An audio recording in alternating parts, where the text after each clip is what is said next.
Donc, bonsoir à toutes et à tous et bonsoir Arnaud. Bonsoir. Je vais commencer par comme je le fais à chaque fois, une petite présentation. Depuis 2015, on a eu l'occasion de travailler ensemble à de nombreuses reprises et dans des contextes assez différents, puisqu'on a fait des expositions ensemble, j'ai écrit des textes sur ton travail. On a aussi travaillé ensemble dans un contexte pédagogique. Je suis très heureuse de t'accueillir ce soir pour cet entretien. Donc, je vais commencer par un résumé rapide de ton parcours. Tu es né, et tu m'arrêtes si je dis une bêtise, mais normalement j'ai vérifié mes informations. Tu es né en 1987 à Bayonne. Jusqu'ici, c'est bon. Tu travailles à Paris, tu es diplômé des Beaux-Arts de Paris, où tu as suivi l'atelier de Claude Kloski notamment. On l'avait accueilli l'an dernier. Et à cette occasion, j'avais découvert que tu avais fait des performances avec lui, donc ça m'avait pas mal intéressé. Tu travailles principalement donc, avec la vidéo et l'installation.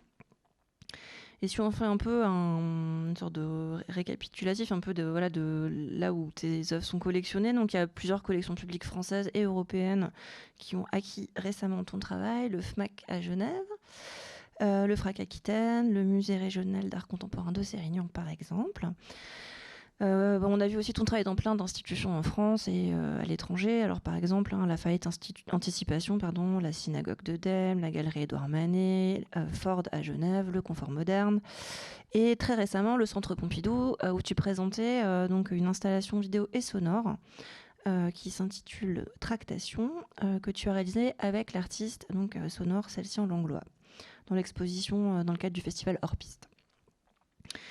Une chose qui m'intéresse et sur laquelle on va revenir, c'est que ton travail est aussi montré dans d'autres types de réseaux de diffusion, notamment des réseaux qui sont plus liés au cinéma ou dans des festivals. Au Spoutnik à Genève, à Côté-Court. J'ai toute une liste, je ne vais pas tout lire, mais voilà, au Forum des images aussi. Et puis là, la grosse actualité, comme on dit à la télévision, c'est que ton dernier film, Grandeur Nature, sera présenté au Festival du cinéma du réel dès la semaine prochaine. Il me semble, c'est la semaine prochaine. Oui, non. Exactement. Exactement. Le 28 mars. Le 28, très bien. Alors, là, c'est un peu le CV rapide, mais peut-être juste pour revenir sur certains principes plus généraux, avant d'échanger. Ton travail, donc, il a été longtemps assimilé à l'usage du fond vert. C'est pour ça que je me suis amusée à choisir, plutôt qu'un fond noir, cette fois-ci, un fond vert. Et c'est vrai que pendant très longtemps, tes films étaient vraiment reconnaissables à l'usage de cet outil de production et de post-production. Et les installations que tu produisais dans ce cadre-là, elles avaient vraiment cette dimension immersive, à tel point qu'on t'a un peu identifié à cette forme-là. Mais c'est vrai que ton travail et ton cinéma ou tes films, je sais pas quel terme d'ailleurs tu utilises, on va peut-être en reparler, mais c'est toujours défini aussi par des questions de dispositifs filmiques assez élaborés, assez sophistiqués, dans lesquels tu pouvais mélanger fiction et documentaire ou laisser les coulisses apparaître devant la caméra. Après, je me tais, c'est promis. Donc voilà, ton travail a une forte dimension conceptuelle et voilà, j'aimerais bien qu'on parle de ça ce soir. Et puisque c'est vrai que cette série d'entretiens, elle est quand même, elle a pour but de revenir un peu sur la cuisine des œuvres. Enfin, j'appelle ça la cuisine, mais en tout cas, voilà, les coulisses. Enfin, évidemment, ça fonctionne très bien avec ton travail puisque c'est aussi des choses que tu filmes et que tu laisses apparaître à l'intérieur de ton travail, quoi. Alors, je propose de commencer par la fin avec Grandeur Nature. Si tu es d'accord, et après, promis, je te passe la parole, je me dis que ce serait bien de ne rien en dire, mais de montrer juste la première scène pour que les spectateurs puissent se faire leur idée avant qu'on revienne aussi sur les conditions de tournage. Et tu peux dire non et dire quelque chose. Non, mais avec plaisir, ouais. Voilà, Carrément. alors je lance une séquence qui dure à peu près 3 minutes. Alors.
Apparemment, des personnes d'autres délégations sont venues et vous avez selon l'utilisation.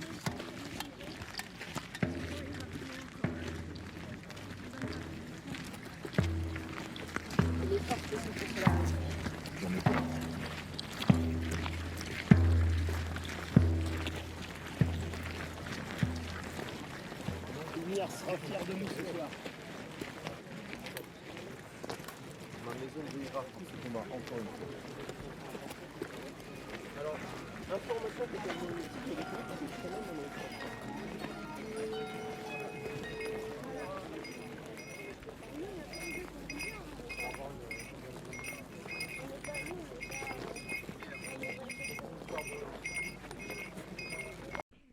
Alors, voilà, je vais te laisser peut-être la parole, mais on a vu que c'est un long plan séquence, que ça ressemble au début d'un film d'aventure, de fantasy, et que si on regarde bien, évidemment, il y a plein de petites dissonances qui apparaissent. Voilà, les lunettes, les baskets, et puis le maquillage qui n'est pas du tout celui d'un film de cinéma. Donc est-ce que, voilà, on se rend compte dès cette première scène, c'est vraiment les toutes premières secondes du film, il n'y a pas de générique, enfin le générique apparaît après, je crois, non ? Même pas, en fait, il n'y a pas de générique du tout. À la fin du film, ouais. Oui, c'est ça. Donc voilà, on comprend qu'on n'est pas totalement dans une fiction. Alors, voilà, est-ce que tu peux nous parler, en fait, du principe du film, de son tournage, enfin voilà, de quoi il s'agit, en fait, Grandeur Nature. Ouais, alors Grandeur Nature, donc c'est un projet que j'ai fait que j'ai fini là cette année, quoi, que j'ai développé avec Glassbox. Donc un artist run space parisien, et où on s'est pas mal posé de questions autour des jeux de rôle grandeur nature, voilà. Donc d'où le titre, le nom du film. Et en fait, ce qui m'intéressait dans les jeux de rôle, alors bon, il faut peut-être un petit peu resituer ce que c'est, quoi. Très souvent on connaît les jeux de rôle plateau, c'est quand on joue autour d'une table avec tout un tas de règles, et souvent c'est des aventures comme ça qui sont assez complexes, où à la fois il y a des mécaniques de jeu en jouant avec des dés ou avec des cartes, et en même temps il y a aussi une part un petit peu, on va dire, d'improvisation, d'incarnation de personnages ou d'aptitudes qu'on peut jouer. Donc ça, c'est le jeu plateau, disons. Et puis le jeu de rôle grandeur nature, c'est la même chose, mais dans un espace réel. Et moi, ce qui m'intéressait, plus à des questions que j'ai développées dans mon travail, notamment liées aux effets spéciaux et à l'improvisation, parce que ça a souvent été un peu la collision des deux, quoi. C'était de voir comment on jouait, quoi. Qu'est-ce qu'on faisait sur un jeu de rôle et comment on se comportait. Et donc, voilà, il y a une part de mon travail qui a été de m'infiltrer un peu dans une communauté de joueurs-joueuses et de les filmer, quoi. Donc le film, il est tourné pendant un événement spécifique qui est vraiment un jeu, qui est organisé, c'est assez rare, ça, c'est pas tous les week-ends, quoi. C'est une fois tous les 3 ans, 2 ans. Alors ce jeu-là, bon, c'est vrai qu'il y a eu le confinement, tout ça, oui. Mais il a lieu tous les 2 ans en moyenne, ouais. Oui, d'accord. Donc là, cet été, il y aura le 6e épisode. Donc là, c'était le 5e, en sachant. Les légendes d'Iboré, c'est ça. Ouais, c'est les légendes d'Iboré, organisées par l'association Evoniris. Et je veux leur rendre un sacré hommage parce qu'ils m'ont laissé en fait venir aussi sur le jeu, quoi, et faire à peu près ce que je voulais. Peut-être ce qui m'intéressait en fait assez vite par rapport à un jeu de rôle. Alors déjà, ça c'est un des plus gros jeux, voire peut-être le plus gros d'Europe, qui soit aussi scénarisé. Parce que chaque personnage a ce qu'on appelle un background, a vraiment tout un récit derrière lui, appartient à une communauté qui est en fait dépendante d'une civilisation. Dans le jeu, il y a une trentaine de civilisations et qui sont, on va dire, dans des jeux de diplomatie, de guerre, voilà, tout ça, quoi. Donc c'est très complexe. Et ce qui m'intéressait, évidemment, c'est d'être un endroit qui n'est pas du tout fait pour être filmé, quoi. Voilà. Et ça, c'est vrai que la séquence qu'on vient de voir, là où elle me semble assez remarquable, enfin dans le sens qu'on puisse le remarquer, quoi. Pas en termes forcément de qualité, ça ne me regarde pas. Mais c'est qu'il y a un effet un peu de cinéma, dans le sens où on voit des gens remonter, il y a un peu un effet de mise en scène, alors qu'à quelques minutes près, en fait, parce que le terrain était immense, fait plusieurs hectares, voire dizaines d'hectares, mais vu que je ne sais pas exactement ce que ça fait un hectare, j'ai jamais trop su. Je serais un peu, c'est voilà, entre 1000 mètres et 1000 km², quoi. Je ne sais pas trop. Mais en tout cas, en fait, à quelques, je pense, minutes près, je passais complètement à côté de cette scène où tout le monde remonte. En fait, les gens partaient dans la forêt pour la procession d'une prêtresse cimérienne, si je me souviens bien. Voilà. Et donc c'est ça qui est assez marrant, quoi. C'est-à-dire qu'il faut se trouver au bon endroit au bon moment. Et sur le jeu, on aura quand même passé la plupart du temps à ce que vivent d'ailleurs les joueurs et les joueuses, de rater. Voilà. Ouais. Et il y avait, on va dire, alors il y a beaucoup d'organisateurs, il y avait 1200 joueurs, enfin 1200 personnes, 400 organisateurs et organisatrices et le reste de personnes qui jouent. Et en fait, ce qui est marrant, c'est qu'il y avait une sorte de délégué à l'audiovisuel qui nous aidait un petit peu, quoi, et qui en permanence nous demandait si on avait bien filmé, bien vu telle ou telle situation. Puis évidemment, on n'avait jamais vu, mais nous, on parlait d'autres situations que eux-mêmes ne connaissaient pas, en fait. Parce que le jeu s'improvise. Enfin, il est à la fois organisé et il est tout le temps en train de se réactualiser. Donc, c'est absolument impossible de se faire une idée omnisciente, enfin d'avoir un point de vue comme ça qui viendrait tout encadrer. Ouais. Ouais, vous avez pratiquement le même point de vue qu'un joueur, en fait. Et alors justement, il y a, enfin le principe du film, c'est aussi que la narratrice, elle est intégrée au jeu, donc il y a un personnage qui est qui est joué, qui est Clémence Agnès. Je ne sais pas si on peut dire qu'elle joue, mais qui est donc intégrée au jeu et qui va en fait rencontrer certains des joueurs, des joueuses, en étant, enfin, je ne sais plus comment elle se caractérise, mais elle est. Elle se dit chroniqueuse. Ouais, voilà, elle se dit chroniqueuse. Et c'est une chroniqueuse. Nous, on avait décidé d'être aquiloniens. Donc c'est un des peuples du jeu, parce qu'en fait on est obligé pour entrer dans le jeu, c'est aussi qui m'intéressait, on est obligé de se caractériser, quoi. C'est-à-dire qu'on peut pas être juste observateur extérieur. Ouais, non, c'est impossible. Alors peut-être moi encore parce que je filmais, puis c'est le sien au son, mais on était 4 et en fait il fallait qu'on soit un petit peu caractérisé comme ça. Donc là on la voit en Donc rouge. Là c'est Clémence, ouais. Et dont le personnage était Nouria Delorme. Voilà, c'est ça. Alors cette intégration, en tout cas ce brouillage un peu entre différents niveaux de récit, c'est un truc que tu as beaucoup fait dans ton travail jusqu'à maintenant, même si cette question d'intégrer la narration au jeu, c'est pas encore, c'est aussi une nouveauté, en tout cas c'est une invention intéressante. Et je voulais revenir sur ce principe du jeu de rôle, parce qu'en fait le jeu de rôle tu l'as beaucoup exploré dans tes films et dans tes vidéos jusqu'à maintenant, et là tu le prends en fait littéralement, quoi. C'est-à-dire, plutôt que d'inventer des rôles et de les scénariser plus ou moins d'ailleurs, tu vas carrément filmer des gens qui ont déjà des rôles préexistants, quoi. Alors j'avais préparé un extrait une de tes plus vieilles pièces qui s'appelle J-Coach, qui fonctionne un peu sur ce principe, puisque c'est un personnage donc de coach en séduction qui essaie qui joue son rôle de coach en séduction, qui engueule ceux qui sont dans le rôle de ceux qui tentent de séduire. Et donc il y a plusieurs niveaux qui se construisent, puisque le personnage joue lui-même un rôle, en fait. Donc, peut-être on peut regarder un tout petit extrait. Je sais pas si le son sera assez fort. Ah oui, est-ce que... Ah ok. Ok, on essaie.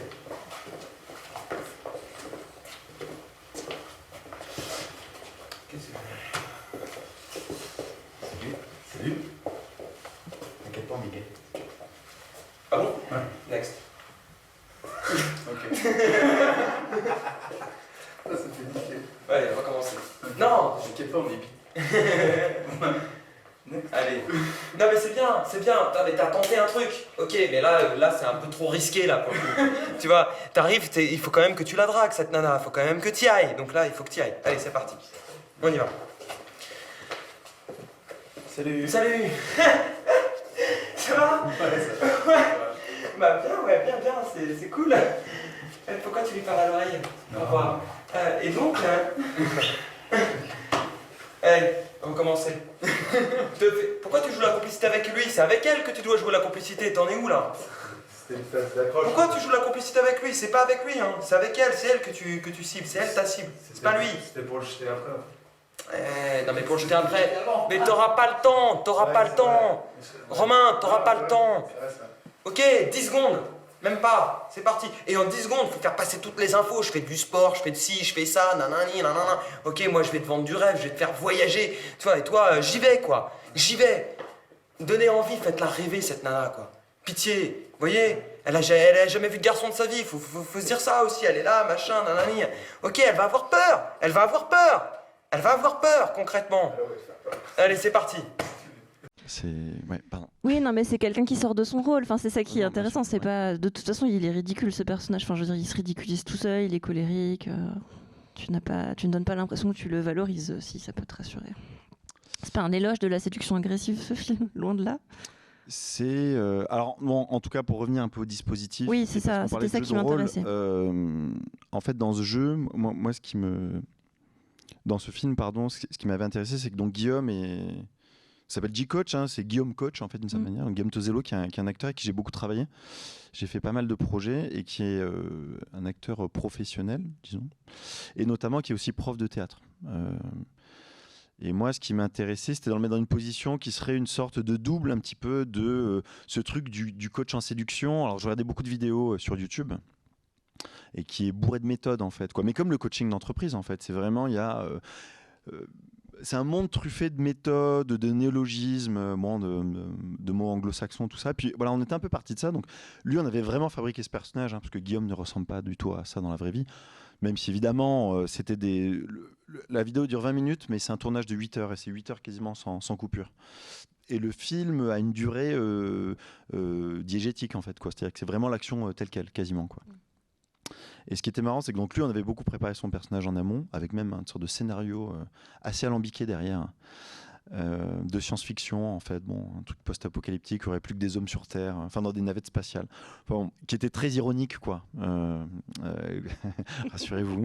Non, c'était vraiment, en fait, je partais d'une télé-réalité qui s'appelait Dismissed, qui était sur MTV, ou Next en France, et c'était soit des garçons, des filles, où après il y avait des fois c'était des groupes non binaires.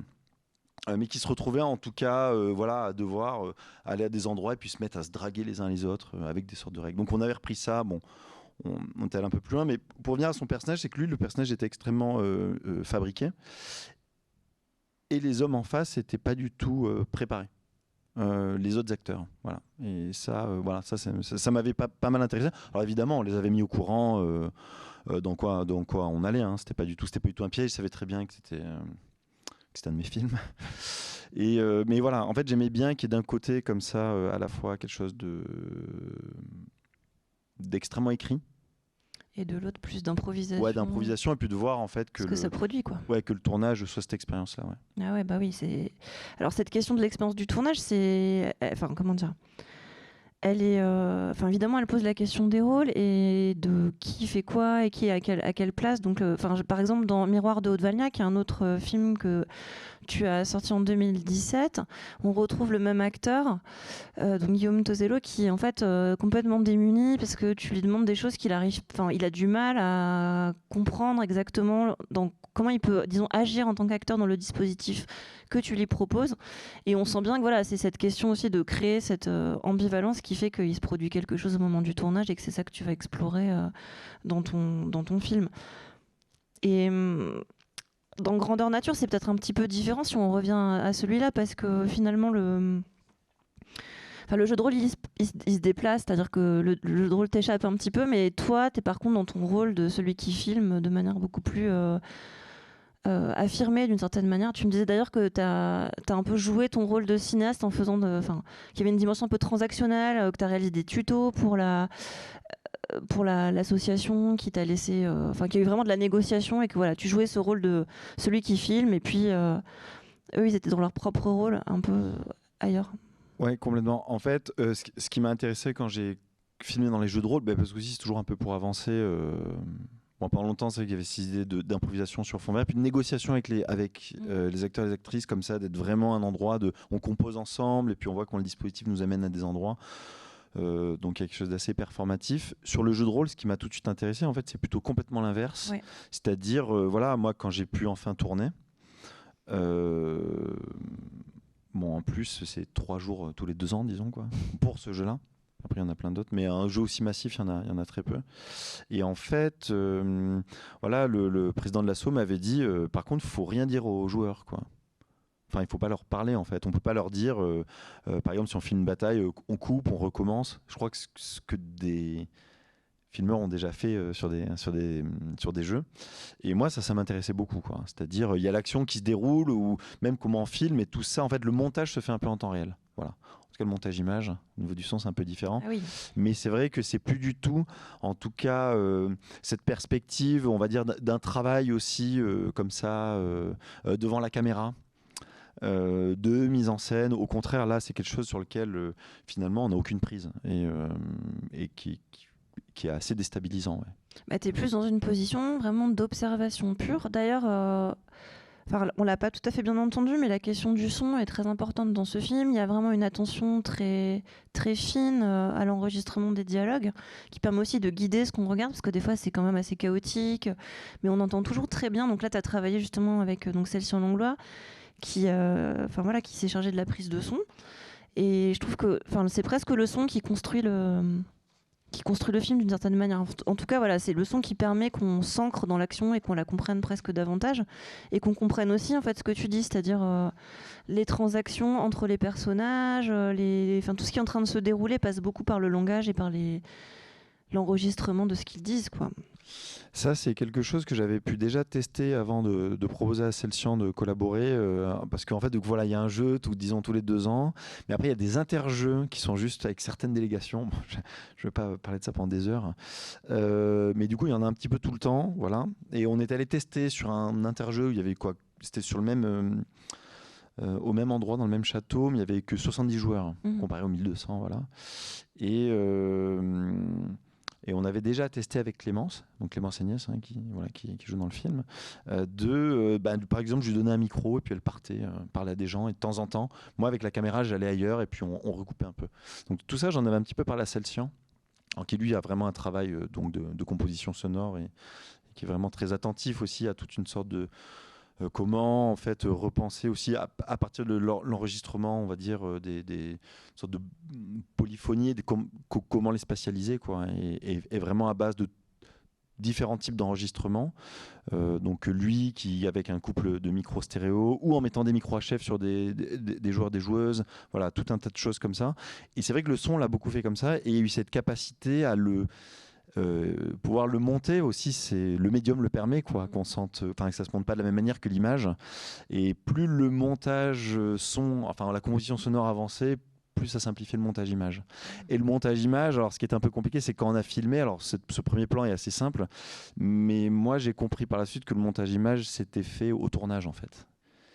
C'est quand on filme comme ça et que voilà, moi je décide vu qu'on ne sait pas ce qui va se passer, par exemple, d'arriver sur une princesse et se dire bon, mais alors il y a 50 personnes à côté, et on la filme pendant combien de temps, en fait, parce qu'elle-même elle sait pas ce qu'elle va jouer. En fait, personne ne sait trop ce qui va se passer, mais il y a une sorte de grand mouvement comme ça, voilà. Et ça, à l'image, moi je me suis rendu compte que les choix ont été faits très très tôt, en fait. Ce qui est là encore un peu déstabilisant, ouais. Et ce qui aurait été peut-être différent si là, il y a encore une fois un croisement entre des modalités de filmage qui sont plus liées au documentaire et d'autres plus au cinéma. Dans le documentaire, en général, on reste beaucoup plus longtemps sur un terrain, et donc on a le temps aussi de revenir, et on n'est pas obligé de faire le montage en même temps qu'on filme, quoi. Ça se fait quand même dans un deuxième temps. Mais quelque chose qui m'intéresse aussi dans ce film, c'est qu'en fait, et de plus en plus, aussi avec The New Kid, on va revenir dessus, mais c'est que t'as vraiment, ça y est, t'as délégué la narration, quoi. Enfin, c'est vraiment les personnages qui créent la narration. Et c'est quelque chose qui s'est fait, je trouve, progressivement dans tes films, puisque les premiers sont quand même beaucoup plus scénarisés, même si tu laissais de la place à l'improvisation. Avec The New Kid, qui donc date de 2020, dont j'ai sélectionné 2 images et juste la scène finale. Là, t'es vraiment, voilà, tu poses une question, tu poses un point de départ, c'est-à-dire que donc, tu le fais pendant une résidence au Nouveau-Mexique. Tu rencontres Jim, donc vous voyez, donc il y a un homme américain. D'ailleurs, je ne sais pas ce qu'il fait comme profession, mais il est à la retraite. Il est à la retraite. Bon, comme souvent aux États-Unis, il travaille à la retraite. Il travaille à la retraite.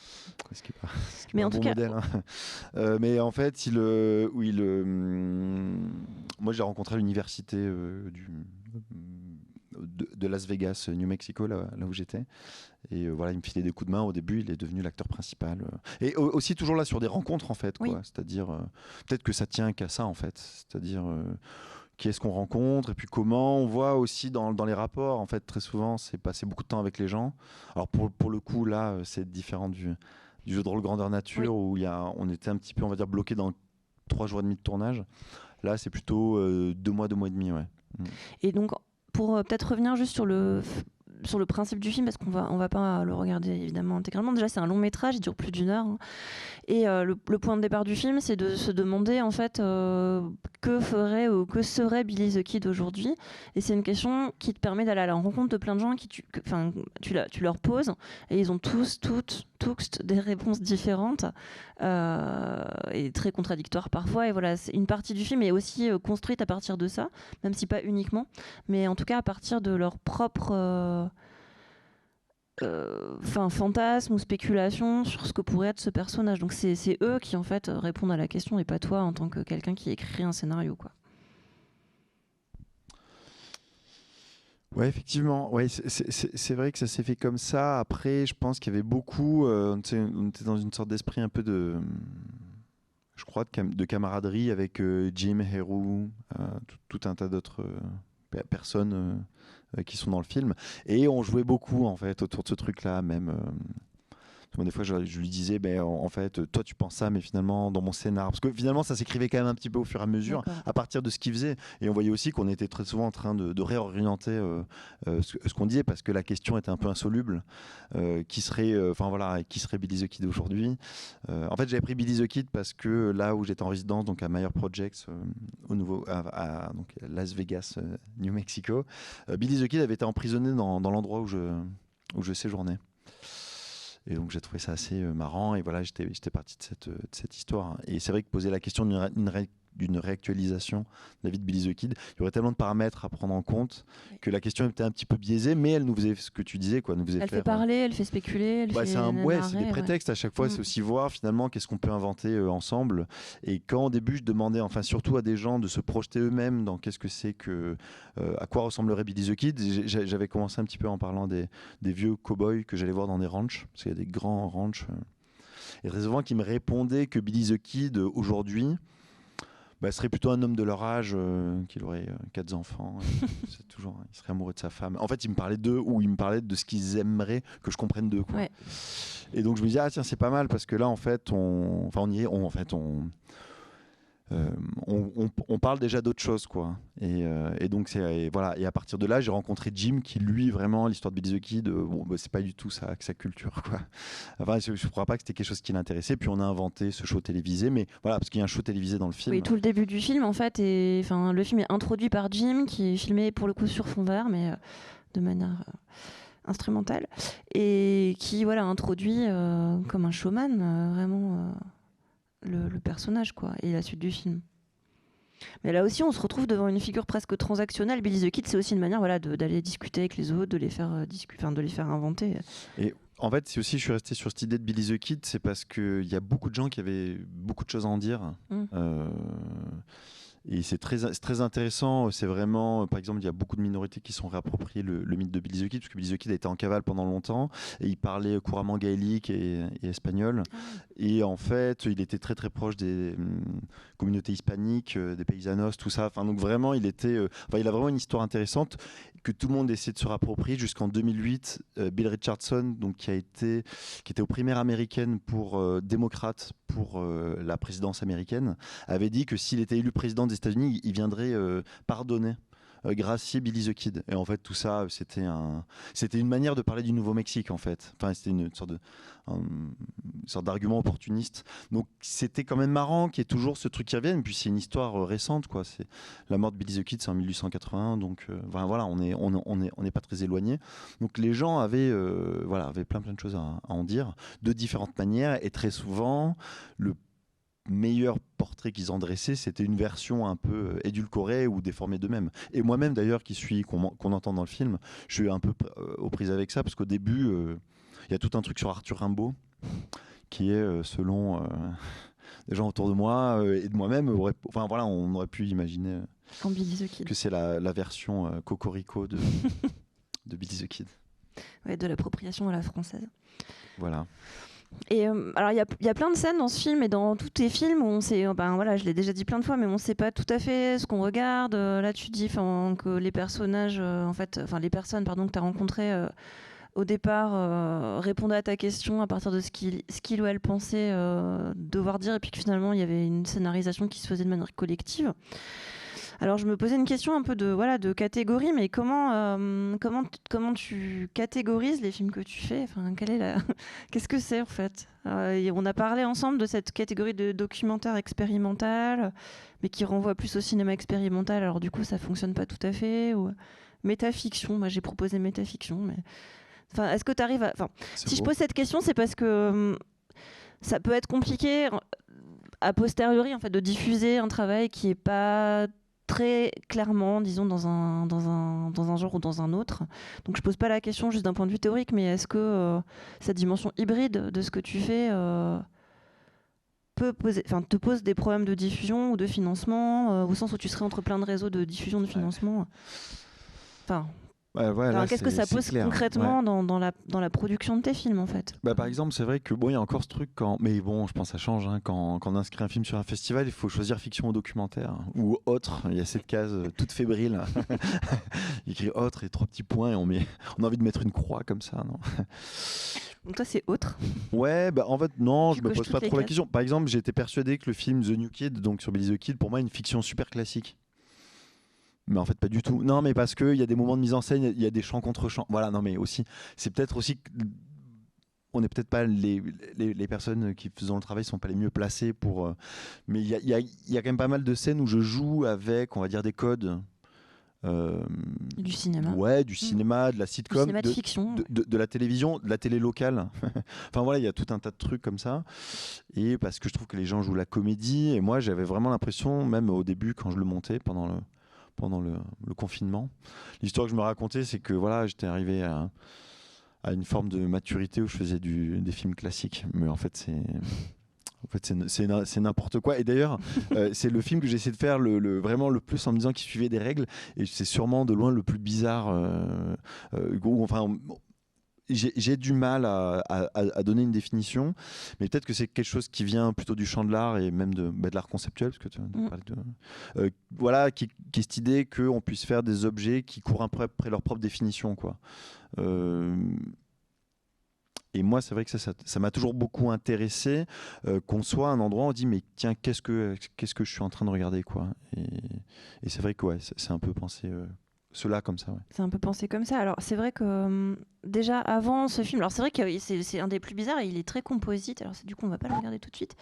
Mais un autre élément qui était aussi assez complexe comme ça dans la production aussi jusqu'à maintenant, c'était ta manière de justement traiter le moment de l'exposition comme un moment où tu exposes les décors, où tu peux les investir de manière comme des tournages. Avec des projets qui parfois se construisaient sur 2 ans, avec 3, 4 lieux d'exposition. Enfin, à la fois c'est hyper intéressant, mais c'est très complexe comme manière de faire, et je pense que c'est pas facile, disons, de tenir le fil d'un scénario quand on tourne à des endroits hyper éloignés, dans le temps, dans l'espace. Voilà, sur 2 ans, c'est très compliqué. Là, par exemple, voilà, vous avez sous les yeux plusieurs espaces de tournage qui ont été des lieux de tournage et à la fois d'installation de Miroir de Haute-Valnia. Donc les bains-douches, le confort moderne et le centre Pompidou.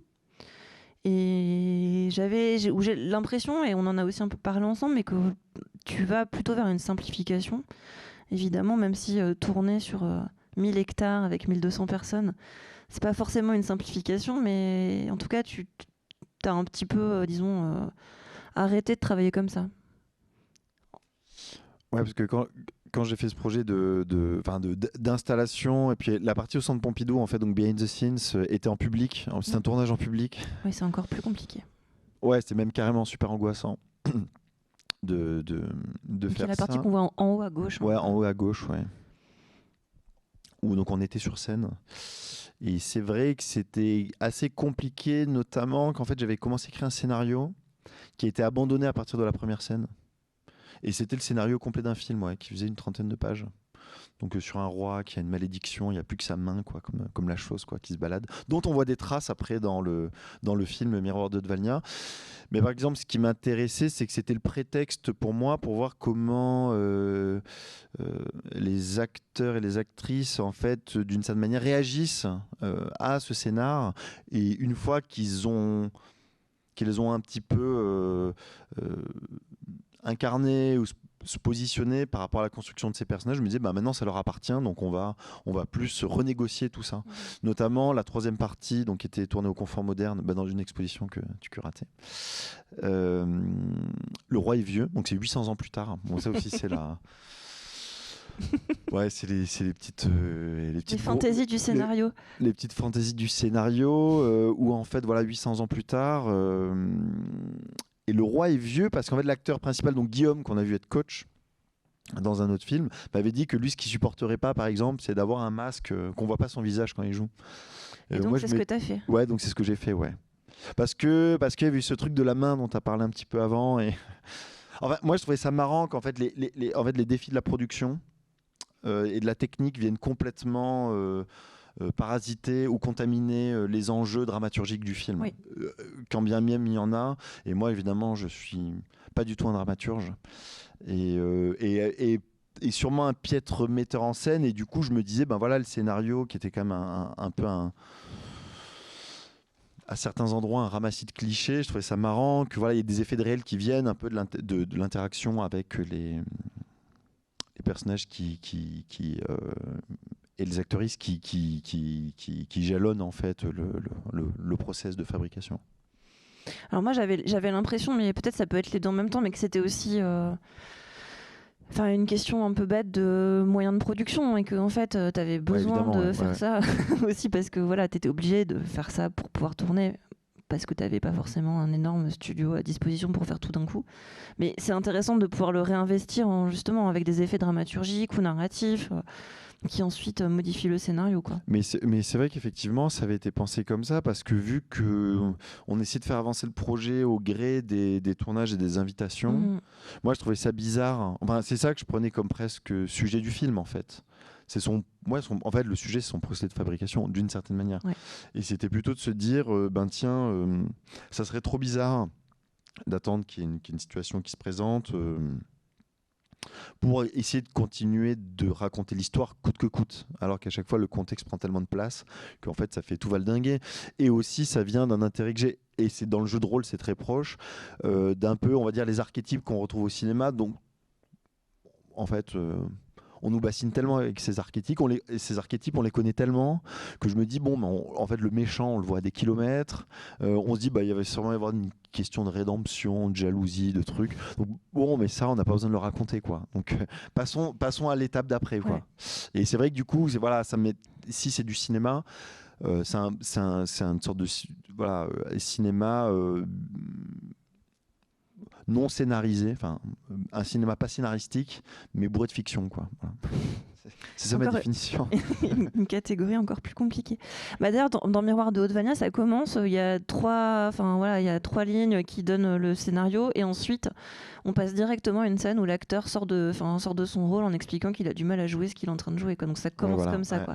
Et c'est une scène très longue où il est très bavard et il est désemparé, quoi. Et donc voilà, on sort immédiatement de la fiction, quoi. Ouais, puis en fait, il a juste sa main comme ça, donc il essaie de jouer la comédie avec sa main. Et il est censé disparaître, mais lui il comprend pas parce qu'il sait que j'incruste pas sur fond vert. Bon, voilà. Fallait savoir à l'époque, en fait. Je vais croire qu'il va y avoir des incrustations, mais il n'y en a jamais. Il y en a un petit peu. Il y en a un petit peu par moment, voilà, ouais.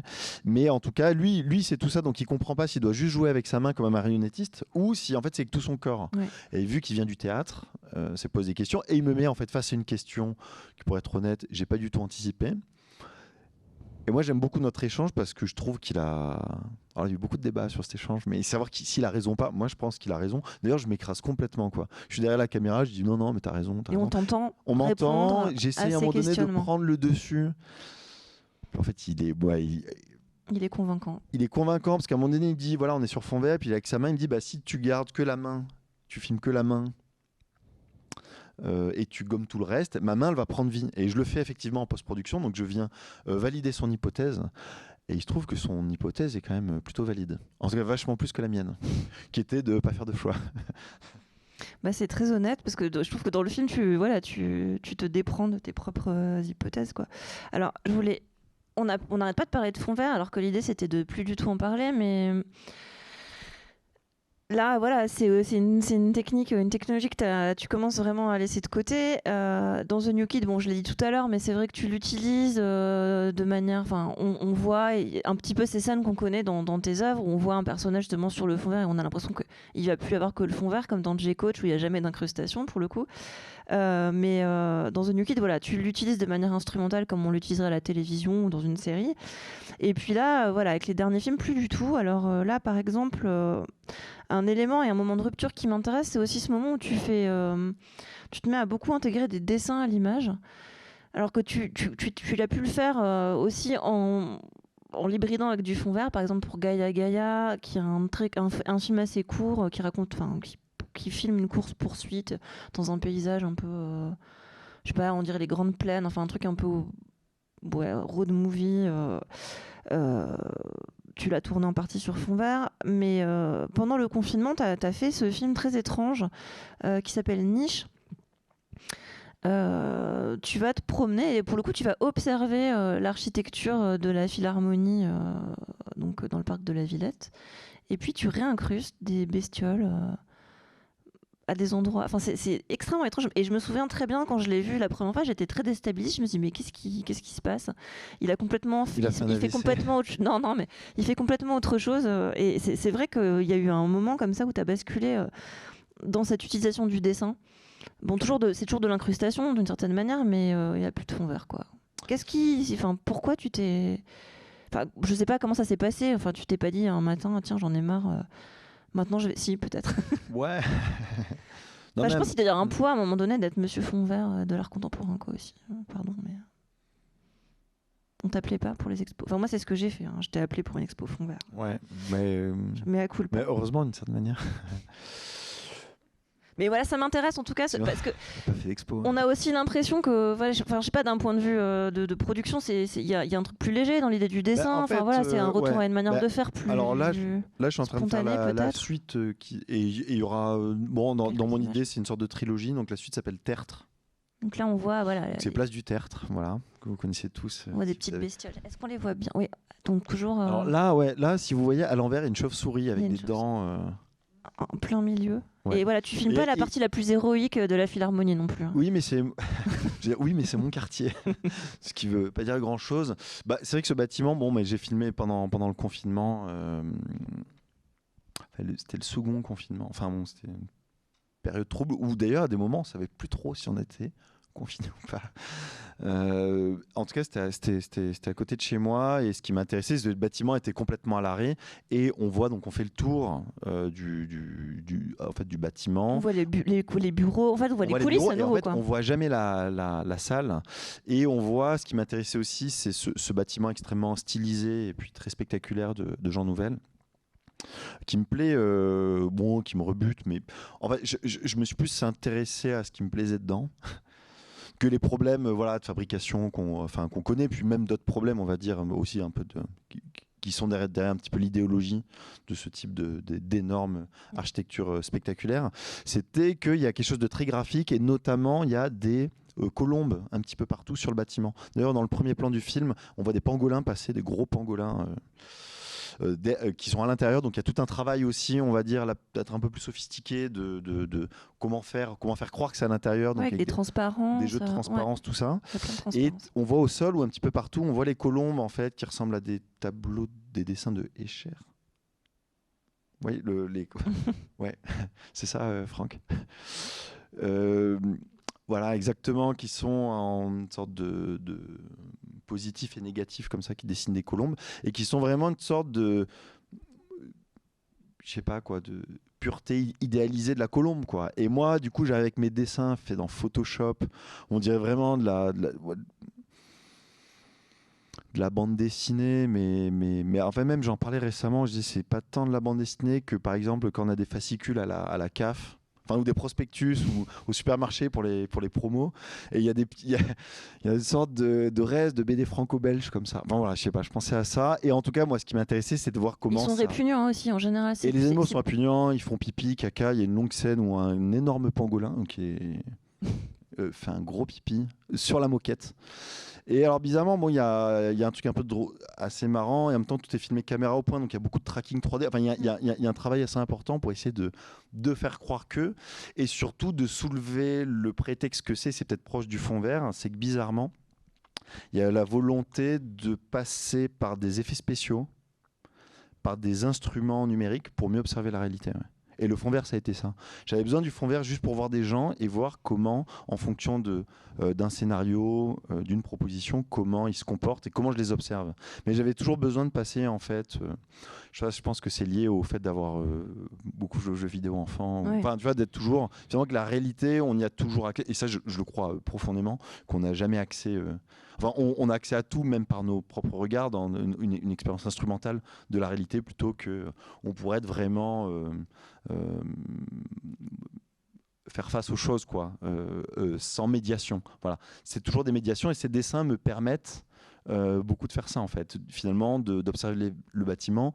Et la caméra se balade, donc très souvent, ou moi-même en filmant. Donc il y a aussi ce truc du montage en temps réel, où je me dis, ben tiens, là, ça se balade comme s'il y avait des chauves-souris qui se baladent, alors que ça, c'est au moment du tournage et qu'elles seront là que plus tard en post-production. Ah, donc t'anticipais quand même, tu savais, en fait, les mouvements de caméra étaient liés à ce que tu avais envie de... Ouais.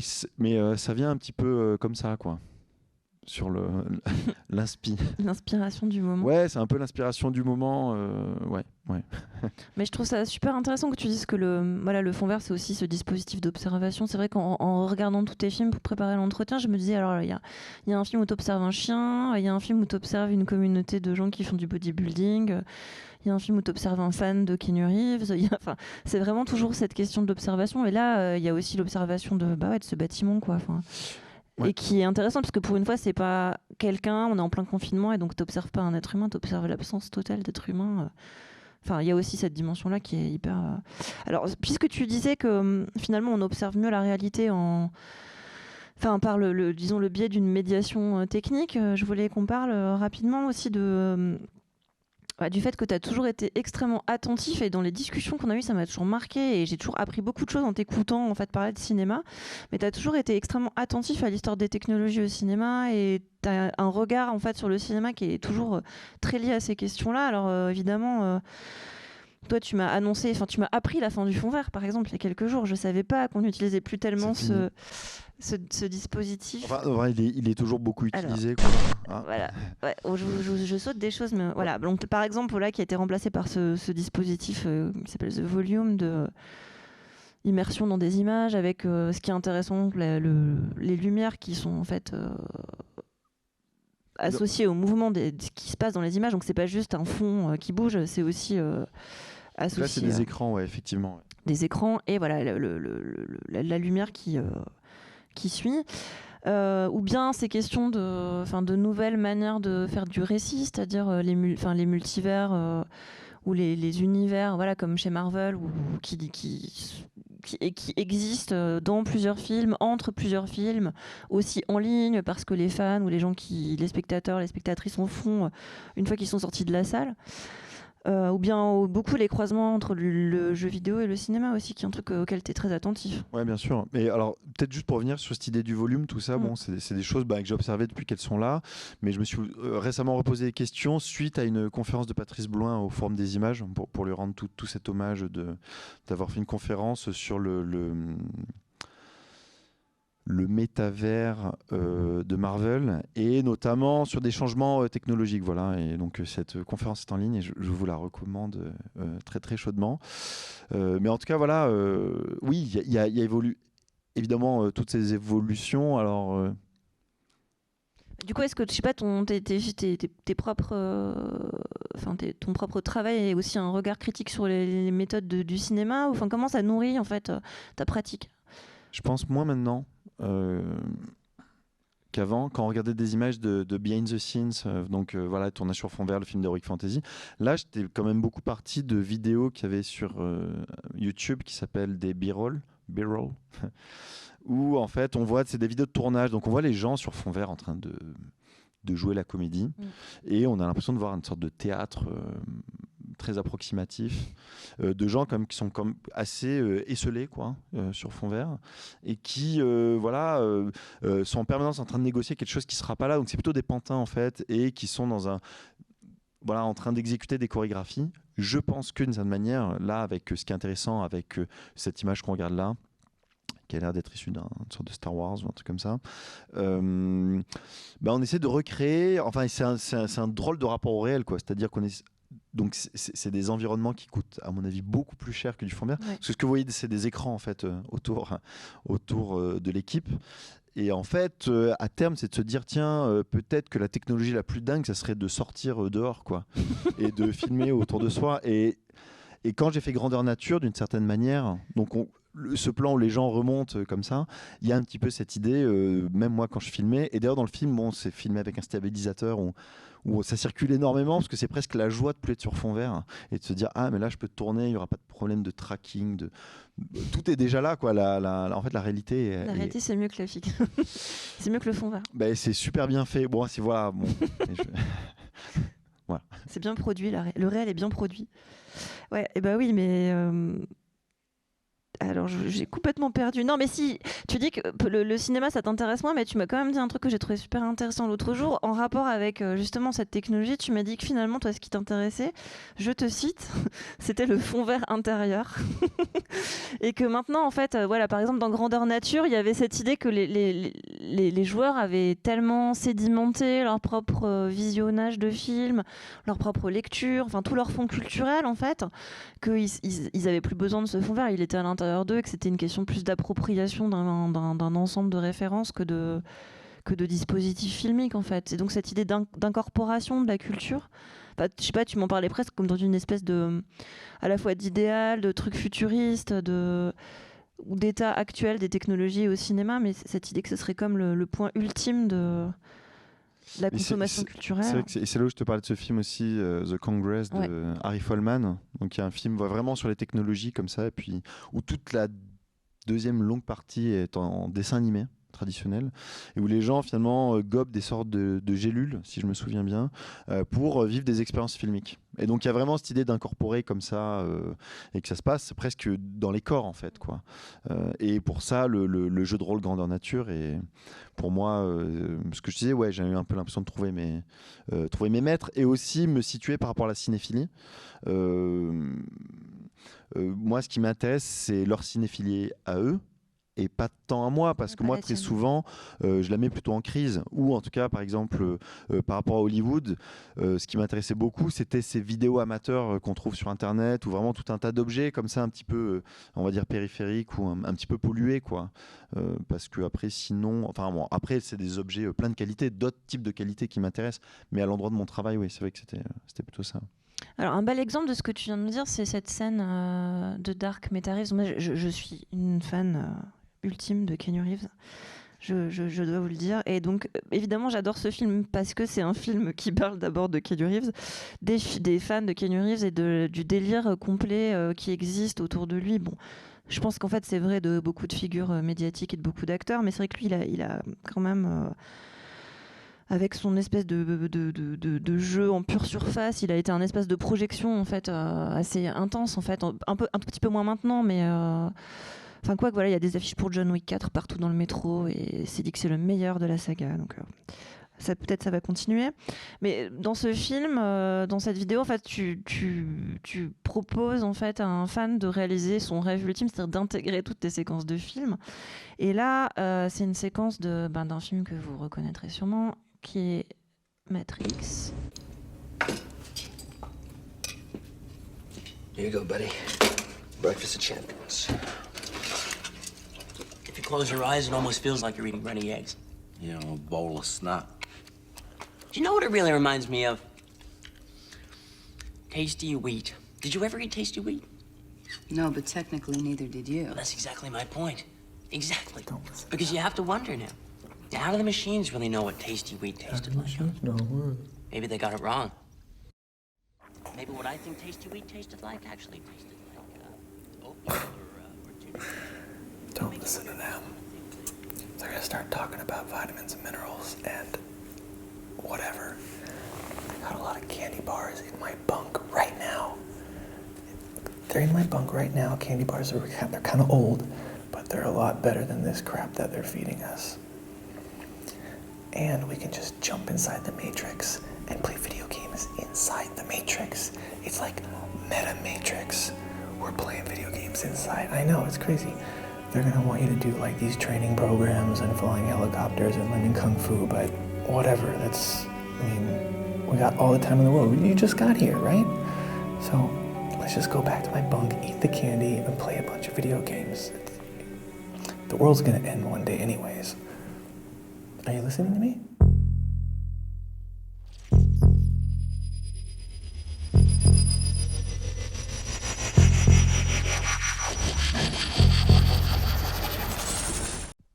Bah voilà, c'était juste que voilà, je trouvais que là, enfin, je viens de le dire, mais il y a un peu tout au même endroit, quoi. C'est-à-dire, on a cette question du fan, des questions de consommation culturelle, de l'ingestion, enfin vraiment de l'appropriation physique, quand il dit on va manger des bonbons. Il y a la question du jeu vidéo, du cinéma, tout y est. Bah, c'est magnifique. Et ça a été fait avec un fond vert. Et ça a été fait avec un fond vert, ouais. Ouais, petit fond vert. Mais c'est vrai que voilà, souvent il y a quand même cette question qui revient, c'est-à-dire ouais, que font les gens de ce qu'ils lisent, de ce qu'ils regardent, de ce qui, enfin voilà, qu'est-ce qu'ils font de la culture en fait, comment ça les transforme, comment ça les nourrit, ça les produit aussi. Je trouve que ça c'est une question super importante et dans Grandeur Nature c'est très fort. Enfin on les voit vraiment.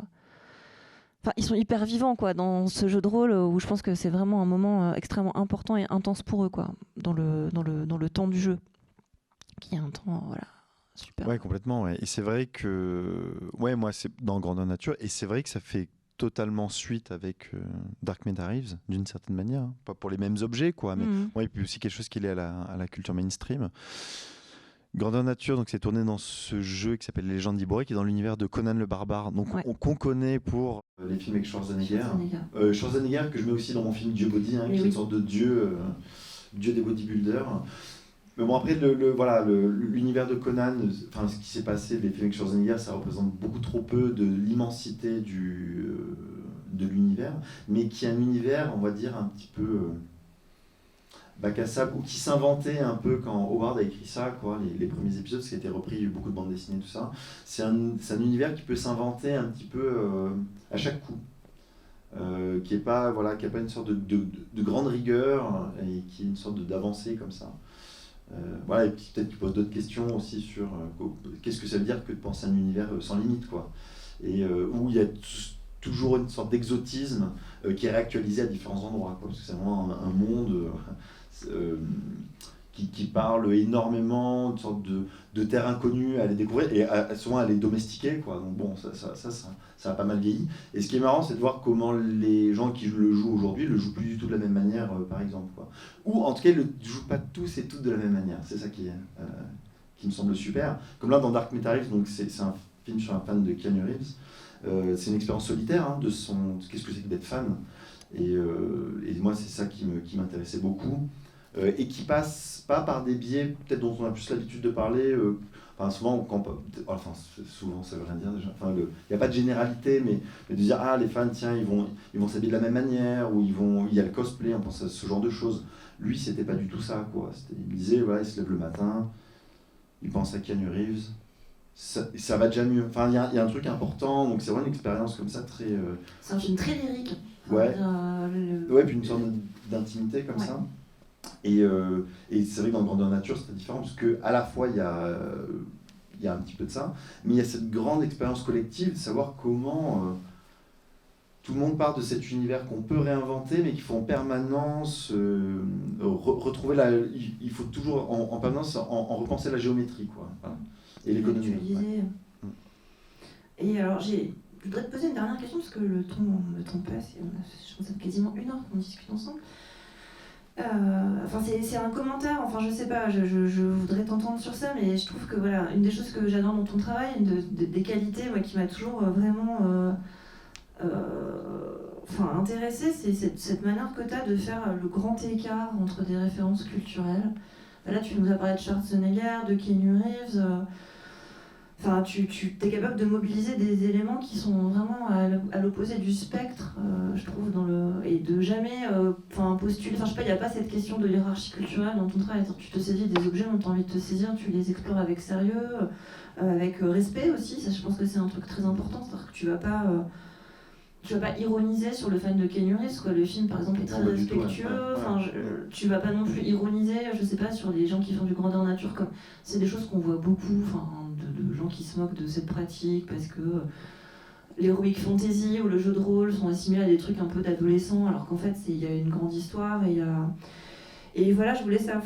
Et je trouve que dans chaque dispositif filmique ou chaque choix que tu fais, il y a toujours à la fois une source qui pourrait être de la haute culture, de la cinéphilie la plus pointue, du cinéma d'auteur, et puis des choses qui sont plus de la culture pop, quoi. Et je sais pas, est-ce que t'as quelque chose à dire de ça? J'ai l'impression qu'il y a un truc très militant presque de toujours prendre un malin plaisir à mélanger en fait des références qui sont pas forcément du même univers, je sais pas. Je pense pas qu'il y ait vraiment une stratégie derrière ça, parce que même ça pourrait un peu s'apparenter à une sorte de, je sais pas, intention postmoderne comme ça, de mettre en avant, voilà. J'ai l'impression que c'est Murakami qui parlait comme ça, fin des 90, c'est-à-dire la haute et la basse culture. Non, pas dans ce sens-là, mais plutôt dans le sens que c'est aussi avec ces choses-là que tu as grandi, et que bien sûr, tout ce qui fait partie de ton éducation est légitime à entrer dans ton travail, en fait. Mais après, moi, ce qui va m'intéresser à chaque fois, en fait, là-dedans, donc évidemment, c'est, je pense, beaucoup lié à des choses qui ont participé à la fabrication de mon identité qui bouge beaucoup, hein. Tout le projet sur Keanu Reeves, donc qui était une expo à la base, c'était parti du fait qu'on me disait quand j'étais ado que je lui ressemblais un peu, quoi, tu vois, des trucs comme ça, et je me dis tiens, bon, mais il y a une sorte d'idiotie aussi, quoi, un petit peu comme ça derrière. Par contre, là où je vais savoir si je fais le projet ou pas, c'est quand je trouve un dispositif filmique, en fait, et c'est-à-dire quand finalement je m'y retrouve.